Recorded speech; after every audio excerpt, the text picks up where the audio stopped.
Manolotra ny araba tombola sy tomboko vavy tonga eto amin'ny fandarana Savaravina amin'izao alina izao. Vahiny nasaina ny pasteur André Mayol, izy moa dia filohan'ny fiangonana Apocalypse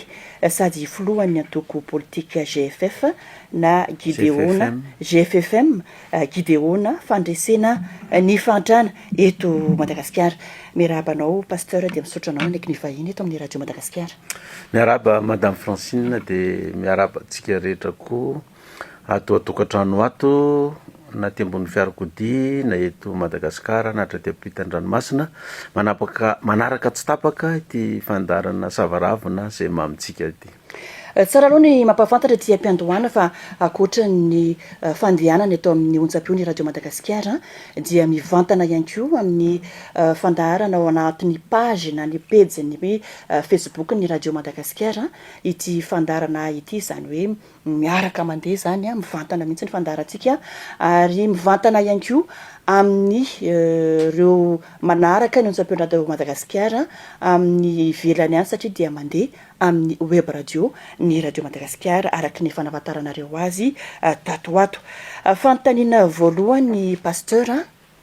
sady mpitondra vavahana moa ianao ny mpano politika, aiza ho aiza moa zany ianao zao mpanohana ny fitondrana sa mpanohitra sa eo ampovoany satria hitako tazana foana ianao rehefa misy hetsika ataon'ny fitondram-panjakana farany teo zao tamin'ny herinandro ity dia teny amin'ny CCI Vato tamin'ny fanokavana tamin'ny fomba ofisialy ny fikonan-dom-pireneny ny tanora ho an'ny fanavoazana. Ye zafady tsaro marina moa zany fa ny antoko politika ny GFFM na ny fiangonana Apocalypse zany hatram'izay nijorony ankalazany fahatelopolo taona zany zay zao amin'ny sabotsy valo izao ao mikanjan'ny Barea. De zay zany zay mpitondra ny fandimy teto Madagasikara amin'ny toerana mampasterana de mahalala tsara ny soratra masina hoe ny fahefana zay misy dia avy amin'Andriamanitra ary ny mpitondra zay napetrany de voatendra an'Andriamanitra ka zay manohitra zay fahefana avy amin'Andriamanitra de manohitra an'Andriamanitra. Noho zay tenin'Andriamanitra zay zany dia raha telopolo taona zany zay de ataoko hoe nanomboka tany amin'ny fitondran'ny professeur Zafy Albert zany no nitsangana ny fiangonana Apocalypse de tsy mba naka ny toeran'ny mpanohitra mihitsy zay hatram'izay. Izany hoe na iza mpitondra teo zany de tsy tany amin'ny toeran'ny mpanohitra mihitsy zay ary tsy tany amin'ny toeran'ny mpanongana fanjakana zay ny fandimby teo satria malala zay soratra masina zay izahay de zay mpitondra ny fandimby rehetrarehetra tao zany dia nekena fa avy amin'Andriamanitra izy matoa mipetraka eo de raha miala tao koa izy de avy amin'Andriamanitra koa zany ny alany teo fa zay ndray de tsy niditra tamin'izy dikany zany zay tsy mpanohitra fanjakana zany hatram'izay hatram'izao. Pasteur irantsika malala ny toe-java-misy eto amin'ny firenena amin'izao fotoana izao ny fahitanareo azy asana devoly ve sa resaka politika ny mahakasika ny olona very ny famonoana olona kitsaranotsotro zao izy ro miaraka io raha raisina de miaraka izy io zany satria tsy misy ataontsika hoe olona mpanompon'Andriamanitra na avoakan'Andriamanitra andeha angalatra olona de andeha hamono ilay olona raha ohatra izy ka tena olona mivavaka ka matahotra an'Andriamanitra. Fa ny devoly no matetika no tena manao an'ireny asany maizina ireny mba ampirorona ny vahoaka mba andripahana ny vahoaka zany. Ireny karazana famonoana olona sy halatra olona reny moa mandeha ny resaka hoe atao sorona le izy. Fahitako azy zany Francine le ny olona manao sorona na biby izy na olona de raisiko amin'ny lafiny anankiray aloha ny olona mbola ataoko hoe mitazona amin'ny fomban-drazana zay antsoin'ny kristianina hoe manompo sampy de manao sorona biby manao io zany miainga amin'ny hoe voromalala, akoho, gisa tonga miakatra ondry, osy, omby de ny farany tonga hatrany amin'ny olombelona le sorona atao zany. De milafiny anankiray zany ilay olona izay te anakarena manatona ombiasa na mpisikidi reny ka mieritreritra ny hoe teo milliardaire de takiny zareo sorona de miakatra tsy kelikely de ny afarany ohatra fa tena to miliardera zany le olona dia ataony manao sorona na ny zanany lahy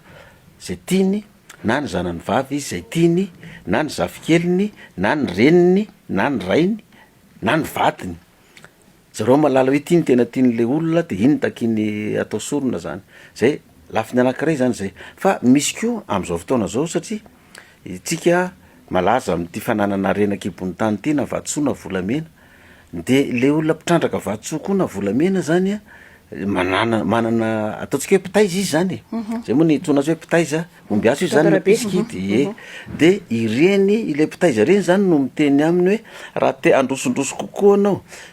te ahazo vato tsaratsara kokoa te ahazo volamena bebe kokoa de mila manao sorona ianao olona tonga hatrany amin'ny tatoaty ny nalaza indray le varira le zaza varira ny masony de avy tokoa le olona zany satria te ahazo izy te anakarena te ahazo vato soa izy te ahazo volamena be izy de manao sorona ilay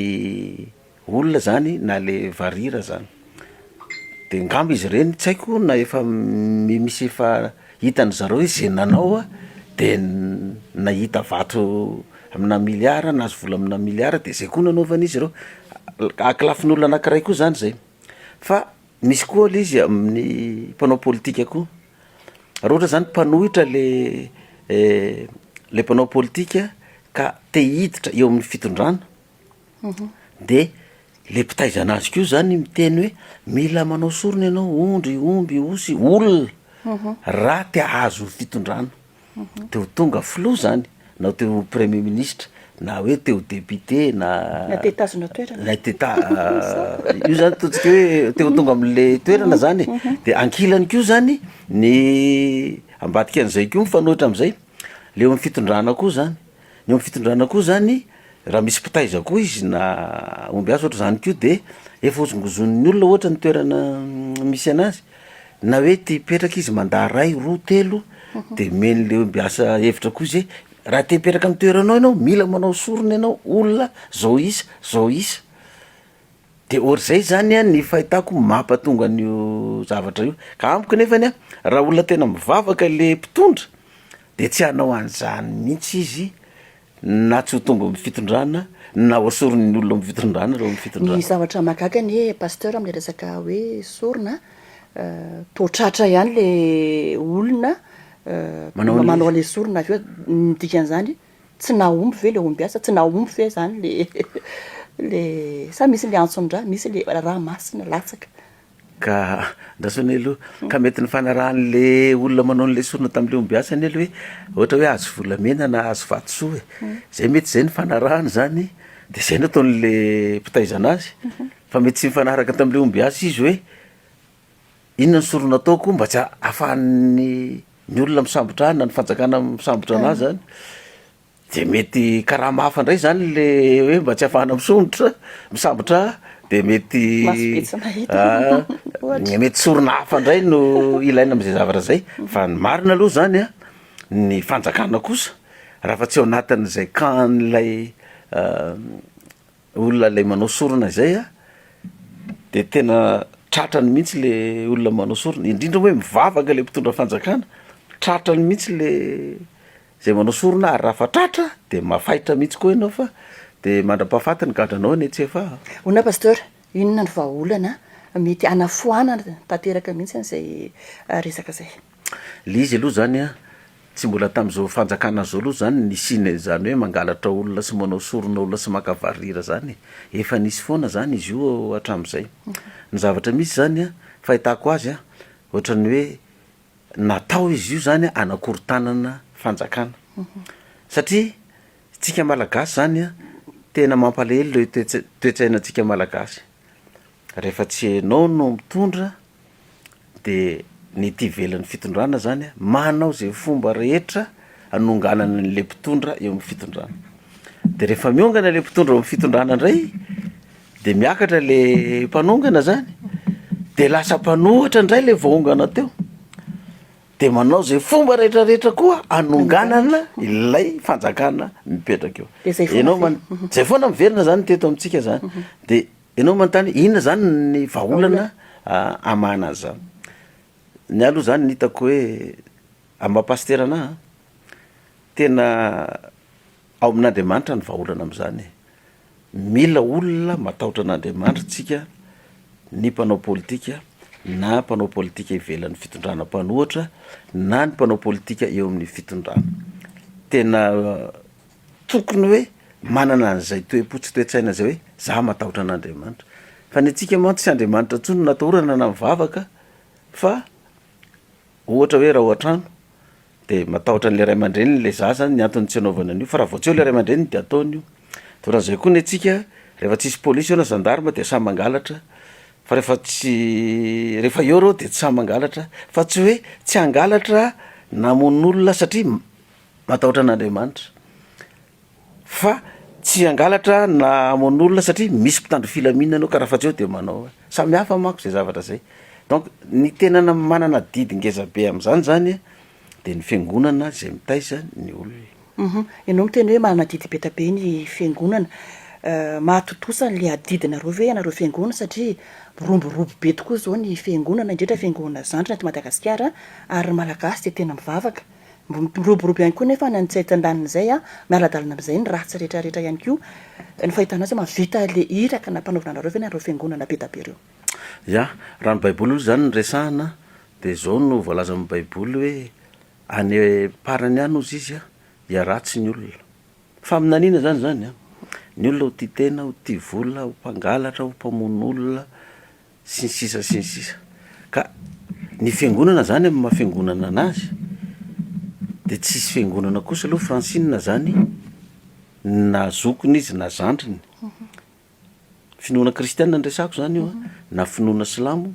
na ataontsika hoe finoana ivelan'ny silamo sy ny kristianina judaisme tsy mbola naheno fa nisy tarika fivavahana ka mampianatra ny olona hoe azo ataony mangalatra azo ataony mamon'olona azo ataony manao kolikoly tsy misy zany ary zay samy laza fa hoe ny fiangonanao aminay mampianatra anay aporisika anao angalatra amon'olona anao kolikola de fiangonana andry satany zany mivoata am'izany fa tsisy zany fa ianao ngamba tsy haiko firy taona ny vavahana fa za zao nidirako am-piangonana voalohany tamin'ny 1963 tam'izany tao amin'ny fiangonana katolika tao Talatamaty Fianaratsoa fa maro ny fiangonana efa niteteziko za koa mpitondra fivavahana hatramin'izao fa tsy mbola naheno afa hoe mpitondra fivavahana de mitarika ny olona anao ratsy sy angalatra fa inona nefa ny zavatra misy na de mitarika aza ny mpitarika fivavahana mba hitaizana ny olona araka ny sitrapon'Andriamanitra de mpitondra fivavahana tsy directeurany conscience ny mpivavaka ao aminy ary ny mpitondra fivavahana tsy afaka ny anerin'ny olona anaraka ny tenin'ny soratra masina zay azavainy mampianatra izy de mitaiza araka ny zavatra misy sahala amin'ny tsika ray aman-dreny zao hoe mananjanaka ka de tsika ray aman-dreny any nitaiza ny zanakitsika kanefa ny zanakitsika lasa jiolahy zanakitsika lasa dahalo lasa mpangalatra de ilaza ve zany le olona natratra an'io zaza-pangalatra sy namon'olona io le olona io fa hoe ny ray aman-dreny no nampianatra azy ny ray aman-dreny nitaiza anazy azy zany fa mitaizy tsika ray aman-dreny le zanaka mba ananatsika zanaka vanona fa rehefa maditra le zazy io rehefa manao ny ataony io nakaponao takaninona rio io ihany ny avery ny afarany any an-tanymoro izy any izy na any amponja izy vao mety tonga saina sasany ary efa any amponja vao mivavaka fa tsisy fiangonana na iray aza nitaiza olona ka hoe andeha angalatra andeha mon'olona ka ny fiangonana be tabe nefa nya le olona me manao ratsy fa le fiainan'le zanak'olombelona mihitsy zany efa miaratsy de misy anke miteny Francine hoe akatony andro reo fiangonanareo fa tsy reo ihany mampatonga zao zavatra zao fa aloha ny fombandrazana no atao eto Madagasikara de akatona daholo le fiangonana de eritrereto ane misy an'ireo fiangonana be da be reo ary zao ny zavatra misy foany reny le fiangonana rehetrarehetra reo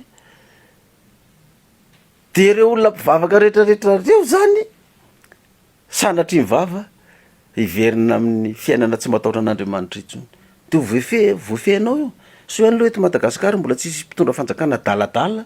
ka sahananao an'izany hanafoana fiangonana zany efa nisy nanandrakandrana ihany ny teo aloha tsirairay fa tonga de niongana.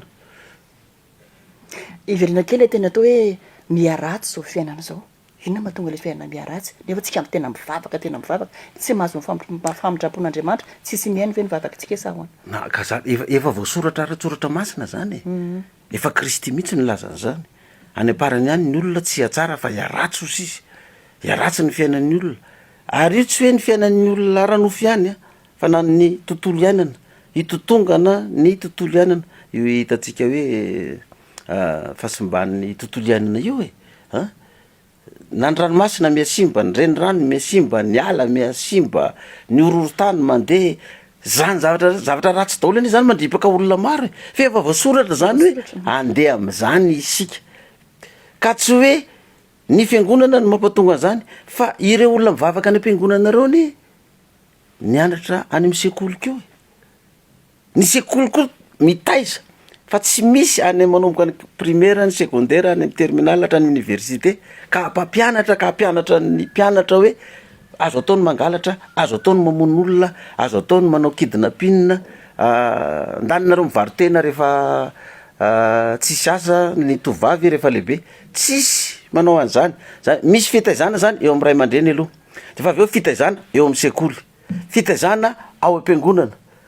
De rehefa tsy voataizan'ireo sekoly, zao ray aman-dreny, ny sekoly, ny fiangonana le olona zany amin'ny adalany sy ny ditrany rehetrarehetra, de misy fonja koa mitaizana azy. De any am-ponja ny hafarany zany rehefa tsy voataiza izy.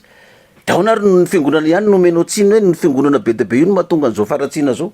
Fa nga ny fiangonana ihany mitaiza sy manabe ny olona eto amin'ny firenena. Ny ray aman-dreny koa no tena ray aman-dreny, ary tsisy ray aman-dreny koa hitaizan'izany hoe ndana manao dahalo na hoe ndana mpangalatra sy mpamono olona, na hoe ndana ianao makazaza varira mba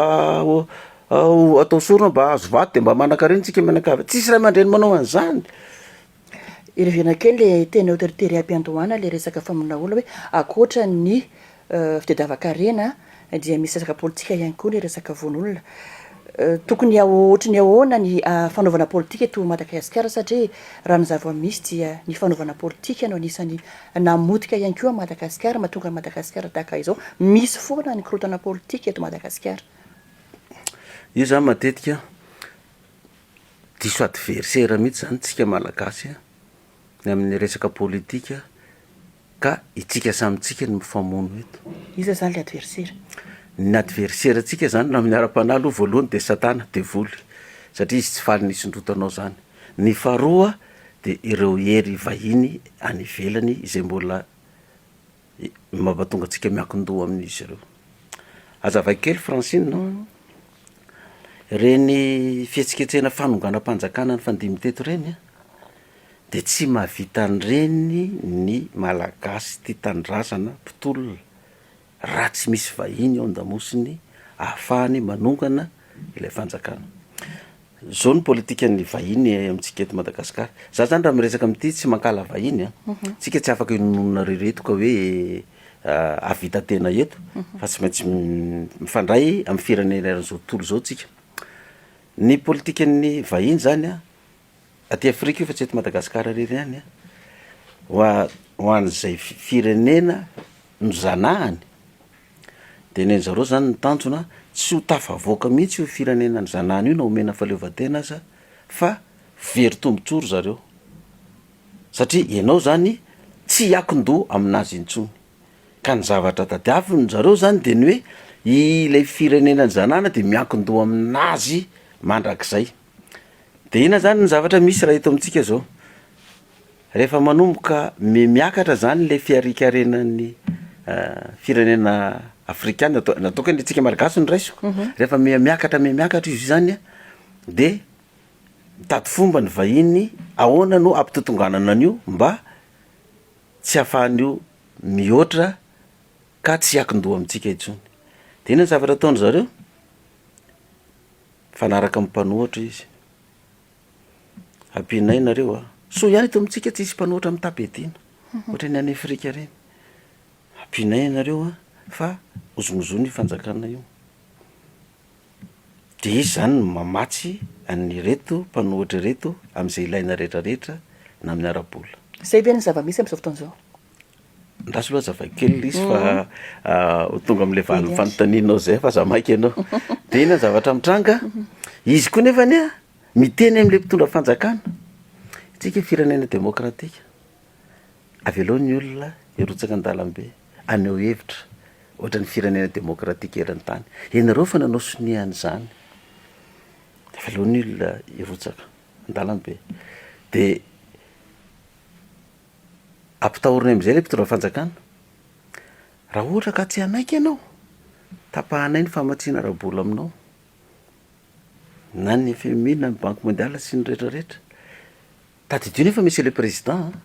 fa izay mbola mandony karaman'ny fiasam-panjakana aminareo rehetrarehetra ny polisan-jato ka raha io tapaka miongana eo ianao fa mba tsy ampiongana anao aleony ny olona hitana aneo hevitra eny an-dalambe fa zay manoana anao ka ny filoham-pirenena zany raha mbola mahazo antoka fa mbola tohanan'ireo firenena vahin'ireo izy dia manaiky izy hoe andao ary fa zay zany zava-misy de me matanjaka am'izay ary le tsy bahoaka rehefa me matanjaka am'izay le tsy bahoaka tonga any amin'ny fitakiana izay tsy azon'le président ekena intsony ohatra hoe mody mitaky izy hoe hovainy lalam-pandrenana ankilana izy miteny an'le mpitondra hoe tsy ny fanovana ny lam-pandrenana no ampidina ny vidim-bary ampidina ny vidim-piainana aza manaiky an'izany ianao président de izy de miteny tokoa président fa ngara ovana ny lam-pandrenana de midina ny vidim-bary mivany delestage sy ny sisa de tsy manaiky président de teneniny ndray rehefa tsy manaiky izy takina indray mialany président indray izy mety hoe mingeo isory ny premier ministre vainy lalam-pandrenana farany miala ny président ianao président za manaiky an'izany fa fomba zavatra zany fa etsy bahoaka io fa ianao tsy miala fa zay ondamosonao de jereva ny président tsy mety miala tonga ami'ireny le filazana hoe raha foana antrim-panjakana ny président mihitsy no miteny hoe tsapao ny heriny lavo mitsapa ny heriko elahy mbola tsy teraka ny olona andresy miteny an'izay le président mbola mahazo antoka izy zany fa mbola tohanan'reto communauté internationale rehefa tena zay zavatra mitranga rehefa avy eo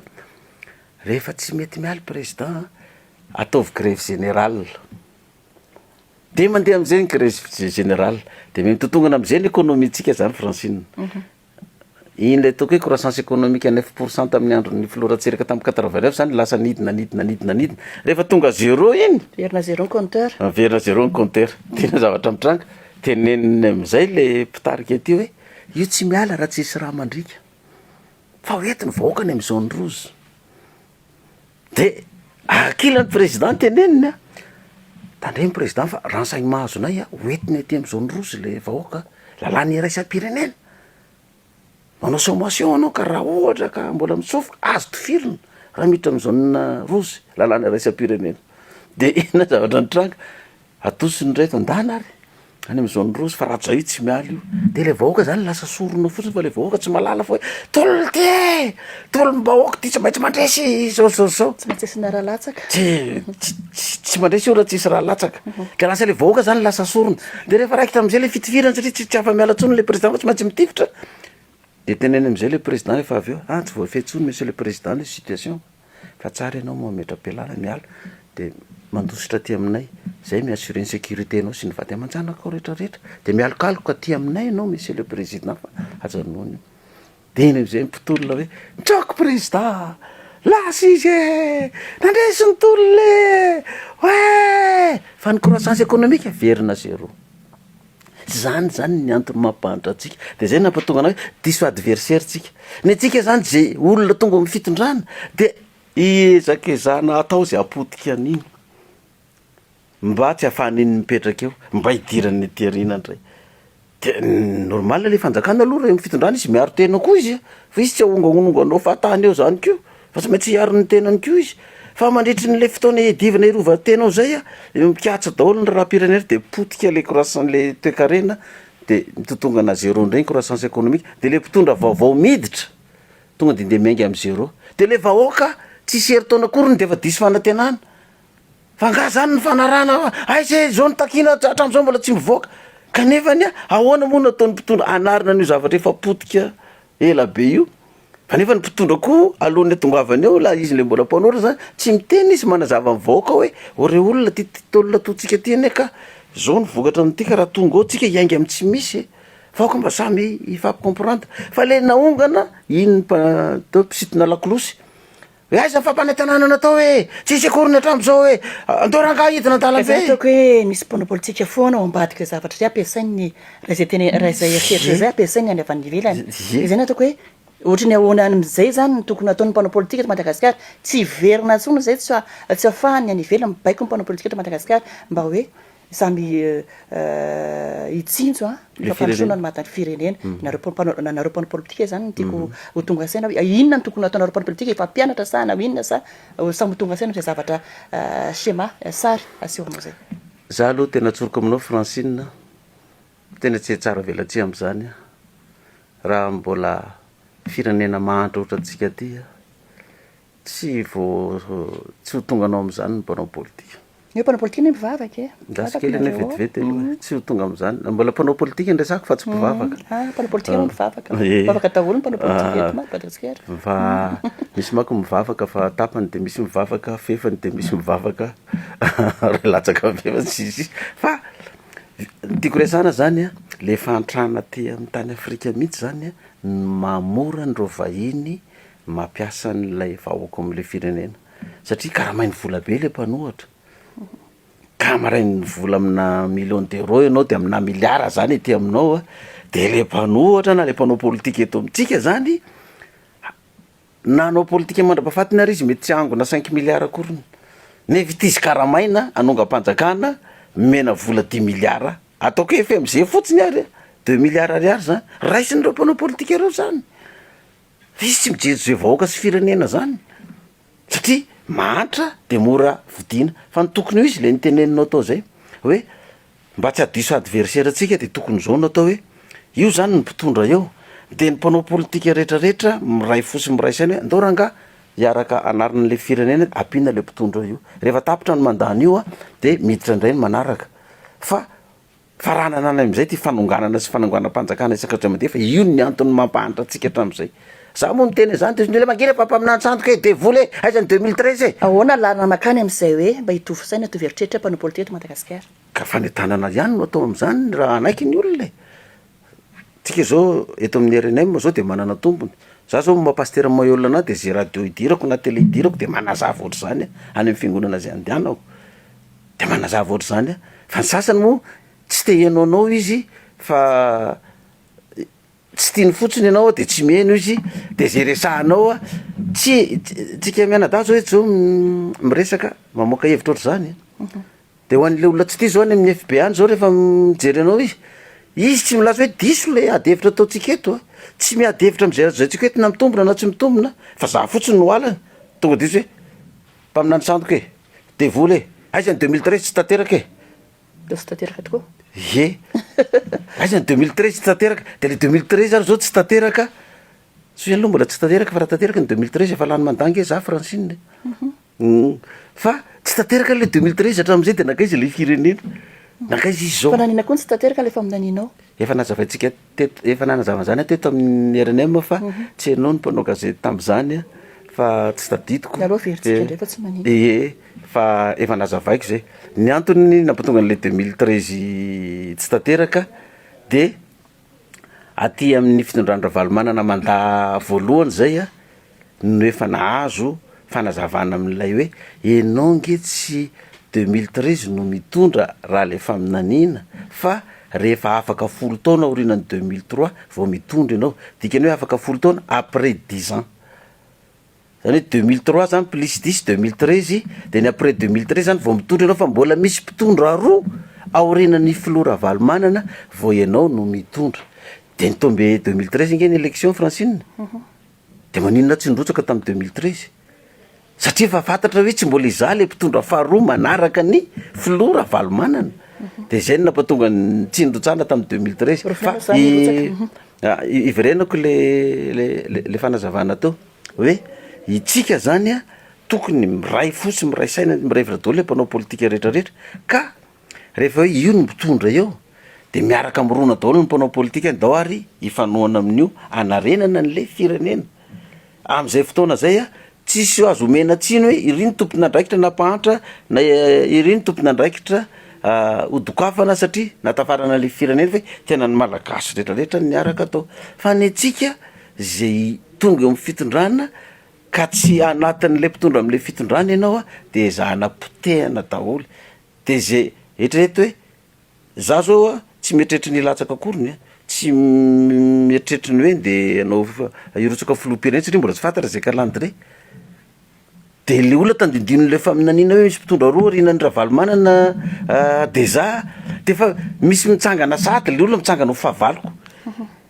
nefa za tsy nangalatra ny fananany na namono ny vadiny na ny zanany a na nanapotika ny fiarikarenany a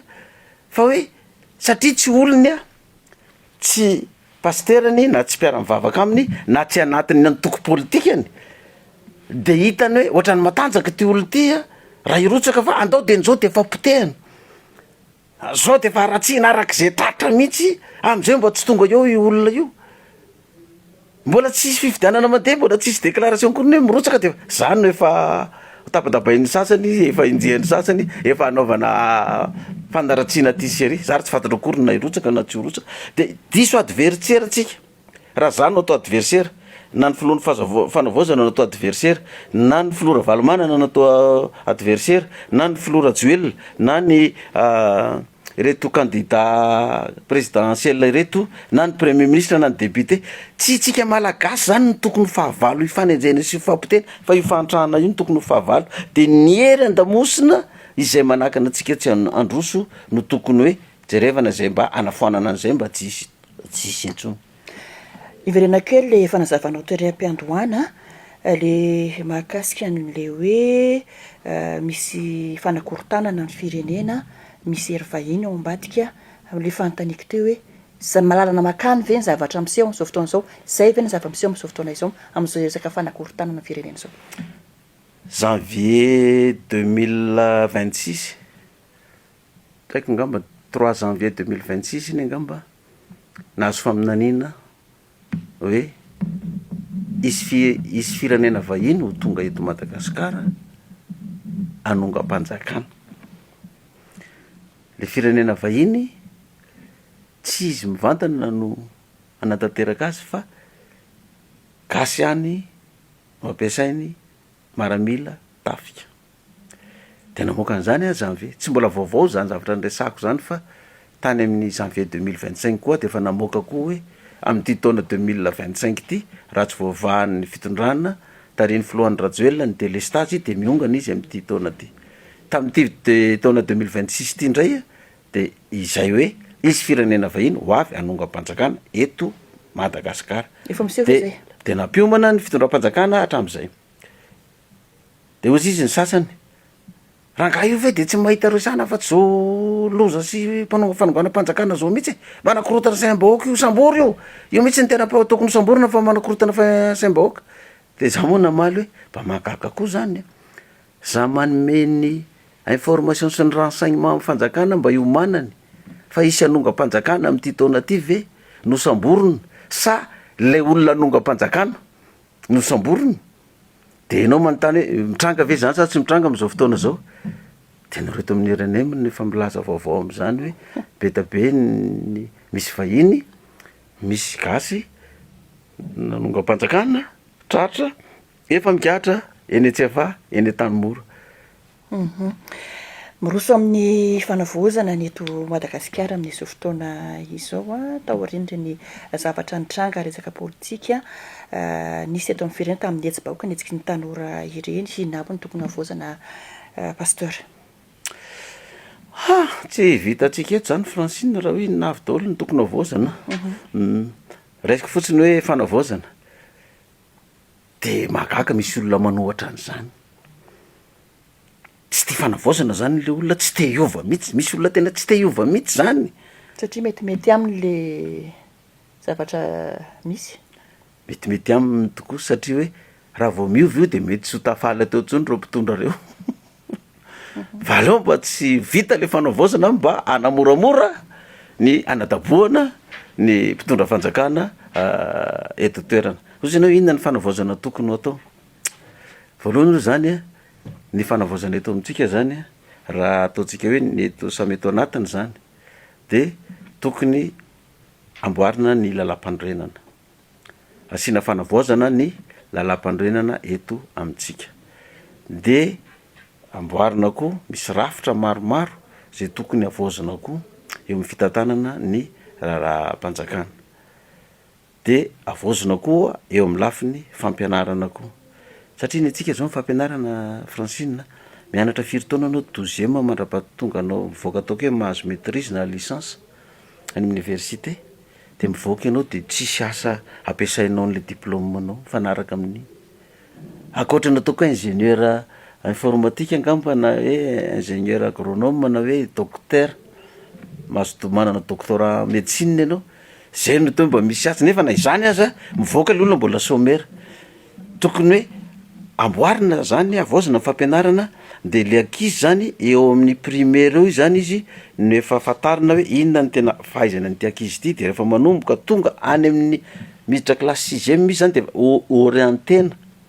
amin'ny zavatra hainy mba hahafahany manangana mamorona asa na tonga de misy asa ivatany ohatra ataontsika fotsiny hoe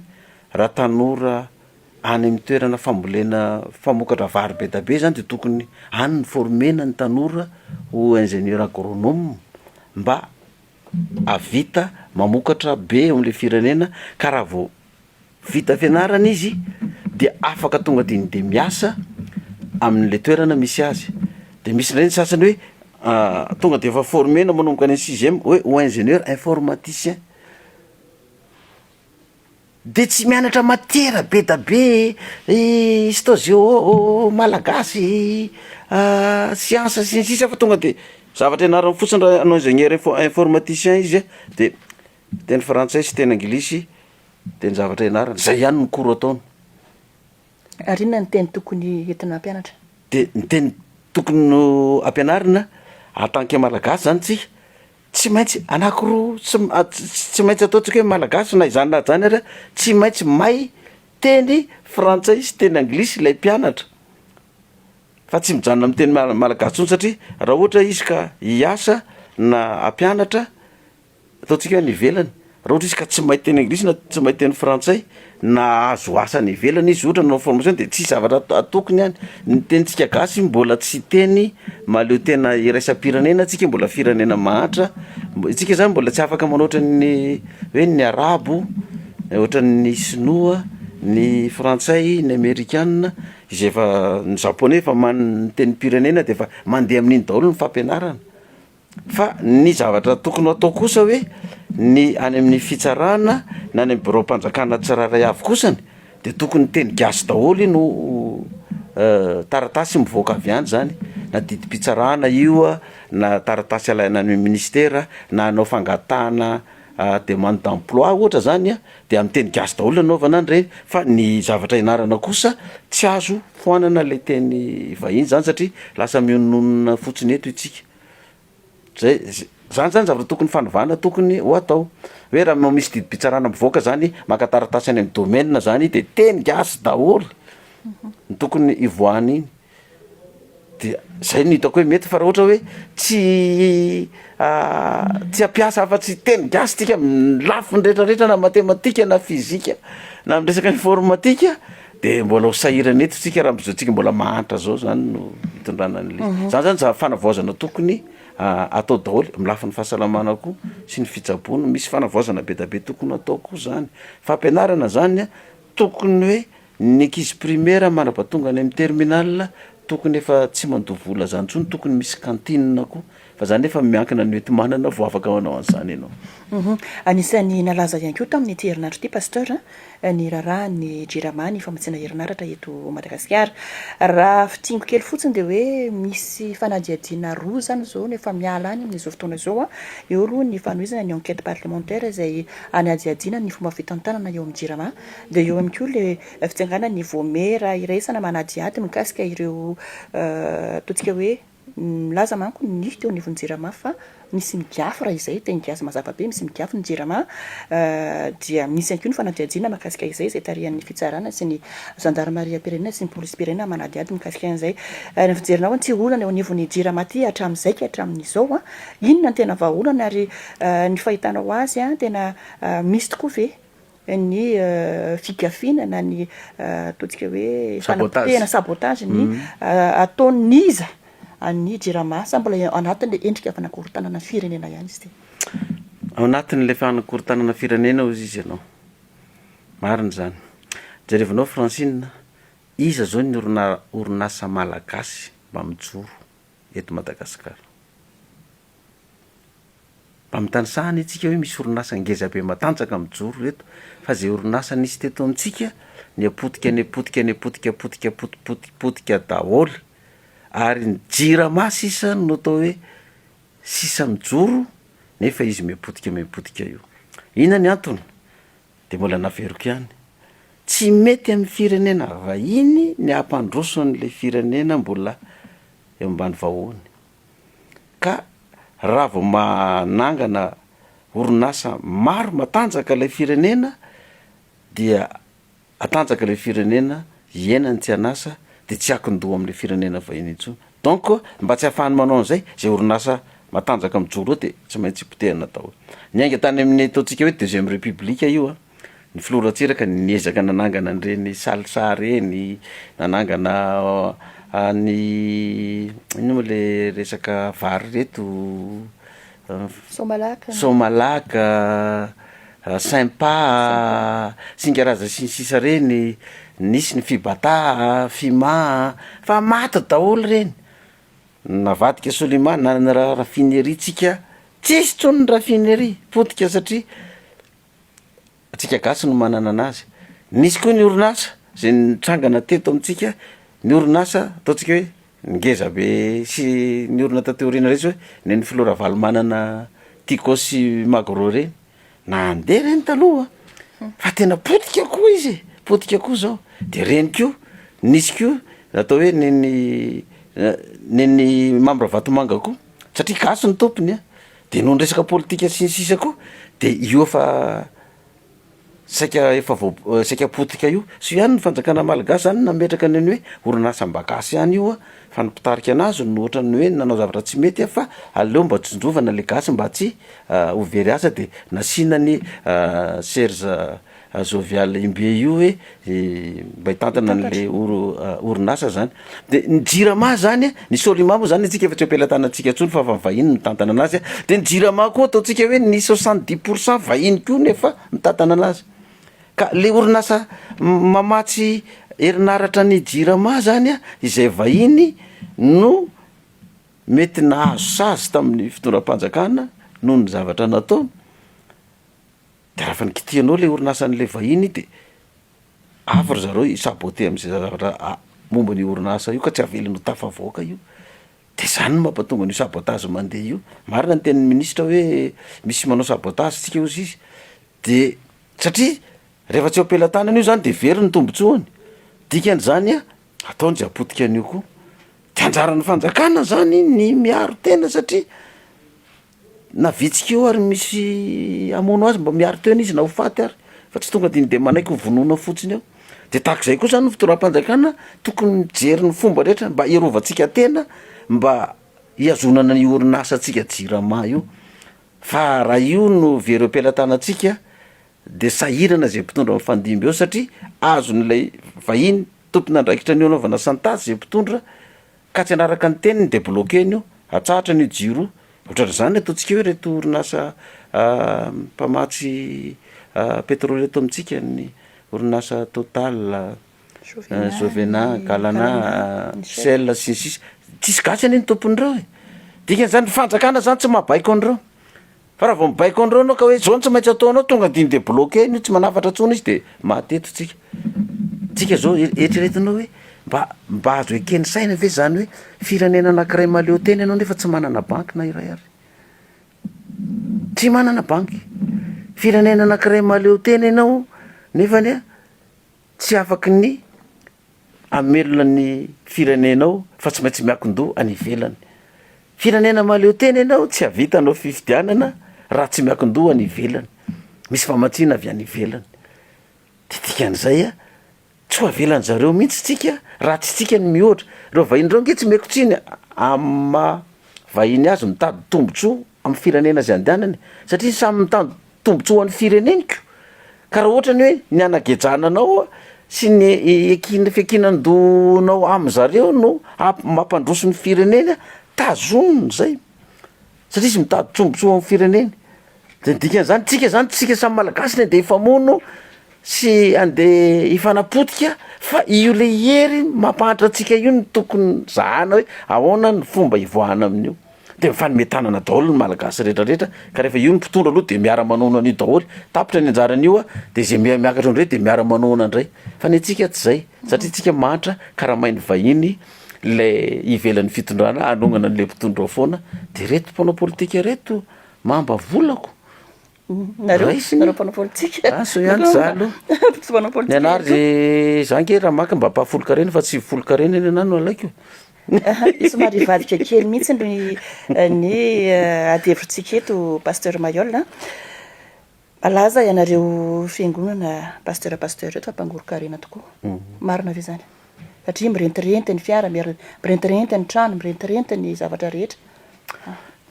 ataoko irasika am'izay teneninao zay maninona moa zany tsika malagasy rehetra misy malagasy mba manana fiara na mpanao politika izy na mpitondra fivavahana zany mba manana trano de enjehana atao zay napotehana anazy fa tsy misy na iray aza mba mimenimenina ny akamaroantsika rehefa ny vahiny no manana 4x4 ny vahiny no manana trano be ny vahiny no manana rena be raha taoko iny ny arenany mpitondra fivavahana ampitao ny arenan'ireo vahiny eto amintsika ireo na sinoa na karana na Sri Lankais na amerikana sisisy hina ny arenanao par rapport am'reo hoe samy arena de maninontsika hory ava-manana za ve francine de iallo anao na mpitondra fivavahana anao na mpiasa atao amin'ny RNM na mpiasa mpanjakana privé na hoe mavita sekoly mavita zavatra ngeza be de satria tafita ianao mba manan-javatra de elonako ianao de hopitehana zany ny toetsaintsika malagasy ory ava-manana tsy mba faly nisindrotan'ny olona fa rehefa ny vahiny na ireo mialatsiny na ina anona anazy na sinoana karana sisisy mangoro karena eto amintsika de tsisy manao ny fiatsika ataotsika amy gasy tsika samy gasy za zao ohatra zao tao ohatranao hoe enjehana zao hoe mangolo karena amin'ny fafolo karena de mipetraka amin'ny fanontaniana le gasy zany tsy malala biby afa-tsy saona ka ny apokalypsy ihany ny fiangonana nanao fafolo karena teto mampiasa an'le hoe fafolo karena teto Madagasikara mbola tsisy apokalypsy mbola tsy teraka akory ny ary any efa nisy fiangonana teto nampiasa an'zany fafolo karena zany ary zany tsy fampianarana fiangonana fa fampianarana ny ainga tany amin'ny zanak'Israely zany Mosesy Jehova zay naniraka anazy fa tsisy fiangonana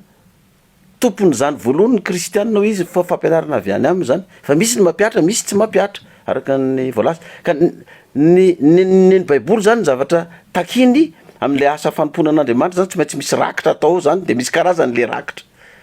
na le fanatitra zay alazana anazy ary de io karazany io misy mampiasa misy tsy mampiasa fa za lazaiko anao raha atao hoe mangolo karena ny fiangonana de manan-karena tokoa le fiangonana de misy Andriamanitra miasa ao zany no atao izy manan-karena fa raha ohatra le fiangonana tsy manan-karena de tsy mitana azy zany Andriamanitra lafiny anankiray de jerevinao zao hoe fafolo karena no any enjehana ohatra za tsy mbola ny apokalypsina no fafolo karena zany Jesosy mamonjy Pentecôtiste Adventiste Refi fiainana amin'ny Kristy MRE Jefy karazan'ireo manao ampahafolo karena mampiasa mpahafolo karena daholo reo fiangonanareo fa le olona tsy mahita afa-tsy ny apokalypsy rery any kanefa raha ohatra ka mampiasa an'le fafolo karena zay a de ny sivifolo karena nge Francine mijanona any amin'ny olona fa ny fahafolony ihany no lasa io za zao raha mitondra fanjakana nefa nisy nanontany anazy zany ianao ve zany izy raha président république de mbola akanao fafolo karena ny olona ny fanjakana nge ka tsy fafolo karena nge ny alaina amin'ny vahoaka fa 20% taxe de ina no mety amintsika zany raha ataoko 10% zany ny taxe raha za tonga ao de ozinareo jereo mbola mangolo karena ihany le ry de averina taxe 20% ihany zany fa ina ho atao hoe lafiny anankarenam-pahatra atsika koa ne ny 90% ny famatsiana arabola eto amintsika ny anyarena eto amintsika ne zany lany mpitondro any fandimby daholy fa za raha nisy ampahafolo ny lasany amin'ny vahoaka fa za lazaikonao Francine raha navadika zay ka hoe 90 karena ny financement banque mondiale sy ny FMI tonga teto Madagasikara ataontsika fa miatena amin'ny 200 milliards de dollars tany angamba raha hatramin'izay nisiny zay sy ny arem-pirenenantsika eto na volamena na volafotsy na vatsoa miondrana ny ivelany reny ka ny 90 karena nalefa tany amin'ny vahoaka fa mba ny ampahafolony ihany mba nohan'ny mpitondra satria mba tsy maintsy mba mihinana raha tonga eo fa tsy de mihinana betsaka mba ampahafolony ihany nohanina Francine fa ny andralanky 90 karena mihitsy nohaniny de normal tsika raha mahantra ia efa madiva ifarana ny fotoanantsika pasteur iza Francine ndray feno 30 taona ny fiangonana apokalypsy mba tataro kely ara hoe na zavatra misy aloha de ohatra ny mahafeny coliseum nareo mangoropotsy sy manga ny coliseum rehefa iny nareo manahoana zay 30 taona ny apokalypsy zay aiza hoaizinareo amin'izao fotoana zao zay kosa angamba ataoko hoe normal sy lozika raha hoe 30 taona ny orenana ianao mafeno coliseum ankalaza ny 30 taona zay misabotsy valo zao mikanja ny Barea Mamasina za sura fa tsy omby ao zay fa de hoe ty velany ny akamaroan'ny ny olona ka raha ny orina 30 taona kosa ianao tsy mahavita zany de vola fa tsy hanao mihitsy ianao zany tsy mandrosa nge ianao zany ny dikany olona roa Francine nampianariko ny voalohany indrindra tamin'ny 1993 paralaza izy zay any nanomboka nampianatra n'le boky ny apokalypsy tamin'izy mirahalahy reo de nitatra tany zao tsy vita ny eto Madagasikara ny efa feno fa misy hatrany ampitan-dranomasina ny filoa maneran-taniny eto Madagasikara ny sezy fa tsy any ivelany taka ny akamaroan'le fivavahana eto amintsika mako avy any ivelany daholo ny nitra ohatra hoe fivavahana importé de ny foibe zany any ivelany daholo fa ity ndray ny foibe eto Madagasikara ny mivoaka makany velona ohatra hoe mba manao exportation vanille chocolat coco itsika zany am'le izy ka raha ny fandrosoan'le fiangonana zany hatramin'izay de tena nandroso be mbola iverenao kely ihany le resaka atao le hoe mangoro-karena amin'ny 70 karena de mpivavaka aminazy mantra mandeha tongotra daholy izy mitangina 4x4 misy mpivavaka aminareo mba mana-karena ihany keo zao mivaliny am'izay fanontanianao zay raha ataontsika hoe évaluena ny 4x4 ny apokalypsy hatramin'izay nijorony de ataontsika hoe farany kely atao hoe nahazo valeur 5 milliards apahafolo karena na vidianana an'io ka raha 5 milliards zany ny vidin'ny tobile reo nge Francine 50 milliards angeny ny vola niditra tany ambivavaka zay vao nisy apahafolony 5 milliards niditra teo de eritrereto zany hoe manaona zany le mpivavaka mahantra ve de avita apiditra 5 milliards ao amin'ny fiangonana fa nisy 50 milliards niditra tany aminy zay vao nisy apahafolony 5 milliards raha ny vidin'ny tany rehetrarehetra nay toko misy any amin'ny 50 milliards any ny vidin'ny tany ny apokalypsy ny reny fiangonana era Madagasikara dikan'izay 500 milliards ndray zany niditra tany ambivavaka vao misy apahafolony 50 milliards fa zany akory ny tsy midika hoe manan-karena daholo le mpivavaka apokalypsy fa io zay mampiatra an'io système ny apahafolony io no mahazo tombony am'izany fa misy mahantra be da be tokoa fa tsisy kosa nefa fiangonana afaka ilaza ka hoe ny anay ny fiangonana tsisy mahantra fa de manan-karena daholo ny eo aminay fa misy amin'ny fiangonana hatrany amin'ny andro ny Kristy hatrany amin'ny andro ny zanak'Israely nisy foana ny mahantra de misy foana ny tafavoaka amin'ny fiainana fa za hitako hoe reo olona tafavoaka reo tena mampiatra le tenin'Andriamanitra reo pasteur Mayol filohan'ny antoko politika GFFM matoa misy ny antoko politika dia akafahifana rofiny anao no andray fahifana eto Madagasikara irotsaka vianao ny fifidiana manaraka tompoko zao ngamba aloha mbola tsy fotoana zany hoe amalina zany satria zao ary ny calendrier ny fifidianana mbola tsy sura hoe horaikitra ihany ny 2027 na de efa mitena ary mitondra fanjakana mbola tsy fantatra ny zavatra hitranga de mbola tsy afaka mevaly teny anao mihitsy am'izao fa aloha loatra zany raha izao satria izany mirotsaka filoha zany za fa nanao tamin'ny 2018 efa hitako ny procédure an'izy io fa ny zavatra hitako taorinany 2018 ny fifidianana eto amintsika mampalaza anazy de hoe alabato foana fa ny mangalabato ny hitako tsy ny malagasy mety misy malagasy ihany mieritreritrany hoe mba azo alany ana de mangalatra izy a fa mbola ny vahiny no mifehy anazy mifehy ny fifidianana eto amintsika zany hoe ny zavatra nisy hatramin'izay ny président lany aty Afrika efa vita mialoha ny contrat fifanarahana fa hoe ity olo ity no apetraka ianao no apetraka de mifanaraka aminay ianao mandara ny menay ianao tsy mifanaraka aminay ianao izay ihany manala anao ao dikan'izany le fifidianana nisy eto amintsika hatramin'izay zany a efa vita mialoha fa sous forme fotsiny sisa le fifidianana de zay tsy nanaovako tsony tamin'ny 2023 satria fa hitako lisy tamin'ny 2018 tenen'ny olona hoe nazarina mivavaka taminazy ke tsisy nifidy anazy akory ny tamin'le élection diso be zany fa tsy nipivavaka tsy nifidy fa ny bulletin précoce tamin'ireny de fa nazo isam-bato daholo ny candidat rehetrarehetra tamin'ny 2023 any koa mbola bulletin précoce koa iny preuve anao meko anao Francine nanao boycottage-na élection ny 11 candidats sa 10 nanentana ny olona tsika tsy mifidy tsisy mifidy tsika nary zareo candidat tsy nandrotsa-bato ny fidy voaka ny résultat nahazo vato daholo ny candidat rehetrarehetra de iza Francine nantsika hoe TIM na SVM na Arema na toko politika sinsisa ry mpanaradian'ny Roland Ratsiraka ry Ritaina Rajavinjoelina sy ry izy misy italian'ny Djemina reto le candidat niaraka rehetrarehetra reny Andro Robel zareo fa nanentany olona tsy mifidy izy koa tsy nifidy de iza zany ny mpanaradiana azy tondrona sy vendrana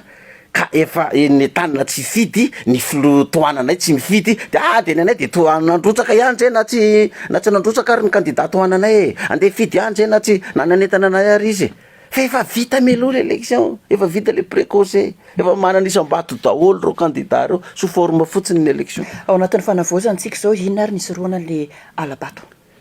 zany de efa tokony hojerevana mialoha zany tokony hojerevana mialoha raha mbola ny Afrique du Sud io no atoto very ny précoce io fa za tena lazaiko aminao Francine eto amin'ny RNM za miteny raha ohatra ka tsy ny filohan'ny raha ohatra ka irotsaka ny filohan'ny fanavozana ka tsy izy no tafiditra anatiny tsy lany izy na irotsaka ny filohan'ny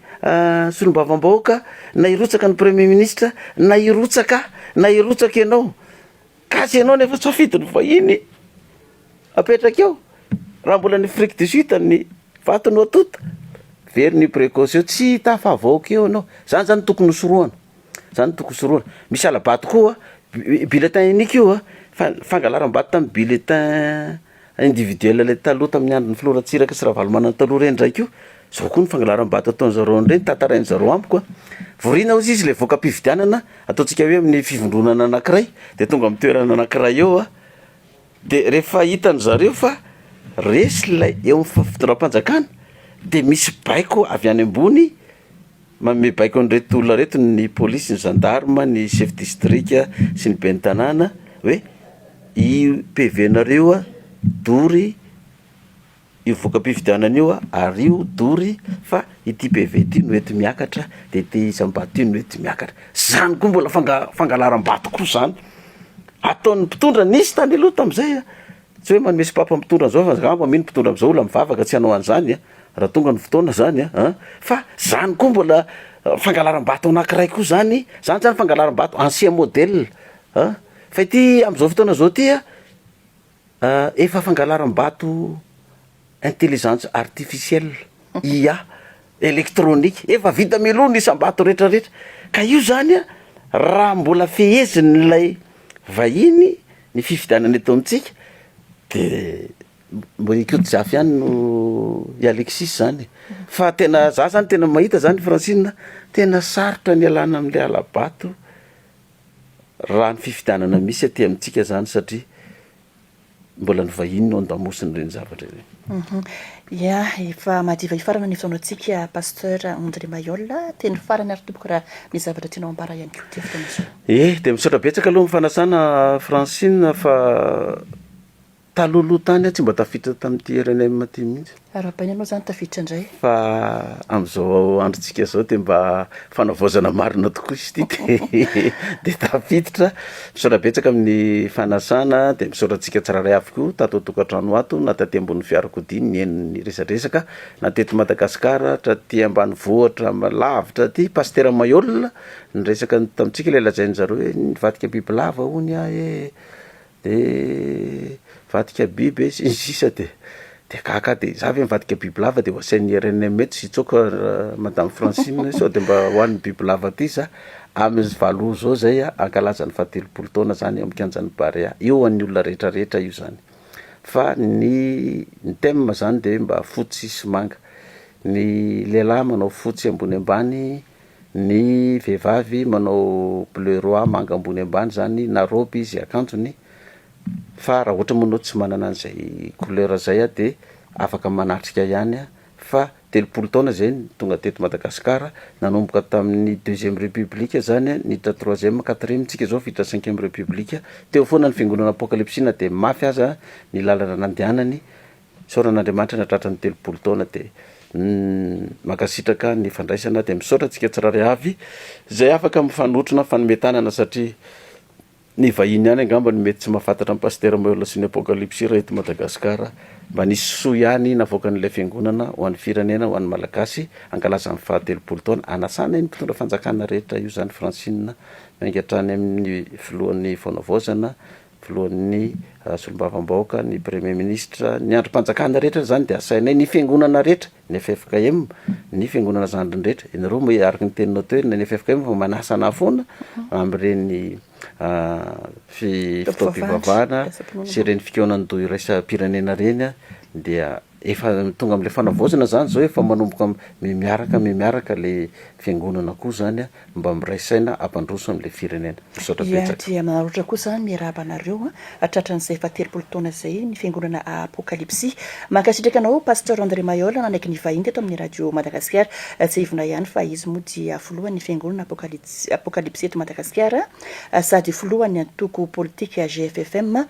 Gideona fandresena ny fantrana eto Madagasikara ankasitrana ihany koa iana européenne anaraka ny fandarantsika hatramin'ny farany ankasitrana ny lafiny teknika teo ny namana lova tolotra teo ihany koa ny naka ny sary afana mandefa azy ao amin'ny page Facebook ny RNM Randrenambinina Jean Bernard Francine rakotonavao mametraka ny mandrapitafandray tomboka lasy tomboka vavy